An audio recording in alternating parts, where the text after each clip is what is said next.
امام مالک نے بیان کیا ان سے زید بن اسلم نے ان سے ان کے والد نے کہ عمر بن خطاب رضی اللہ عنہ نے ہنی نامی اپنے ایک غلام کو سرکاری چراگاہ کا حاکم بنایا تو انہیں یہ ہدایت کی، اے ہنی، مسلمانوں سے اپنے ہاتھ روکے رکھنا، ان پر ظلم نہ کرنا اور مظلوم کی بد دعا سے ہر وقت بچتے رہنا، کیونکہ مظلوم کی دعا قبول ہوتی ہے۔ اور ہاں، ابن عوف اور ابن عفان اور ان جیسے امیر صحابہ کے مویشیوں کے بارے میں تجھے ڈرتے رہنا چاہیے، یعنی ان کے امیر ہونے کی وجہ سے دوسرے غریبوں کے مویشیوں پر چراگاہ میں انہیں مقدم نہ رکھنا، کیونکہ اگر ان کے مویشی ہلاک بھی ہو جائیں گے تو یہ رؤسا اپنے کھجور کے باغات اور کھیتیوں سے اپنی معاش حاصل کر سکتے ہیں،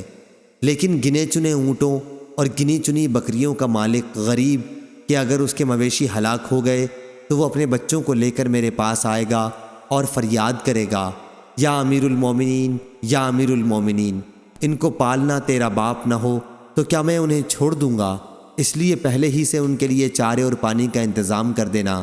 میرے لیے اس سے زیادہ آسان ہے کہ میں ان کے لیے سونے چاندی کا انتظام کروں، اور خدا کی قسم وہ اہل مدینہ یہ سمجھتے ہوں گے کہ میں نے ان کے ساتھ زیادتی کی ہے، کیونکہ یہ زمینیں انہی کی ہیں۔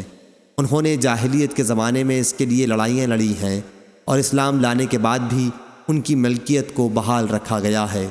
اس ذات کی قسم جس کے ہاتھ میں میری جان ہے، اگر وہ اموال، گھوڑے وغیرہ نہ ہوتے جن پر جہاد میں لوگوں کو سوار کرتا ہوں تو ان کے علاقوں میں ایک بالشت زمین کو بھی چراگاہ نہ بناتا۔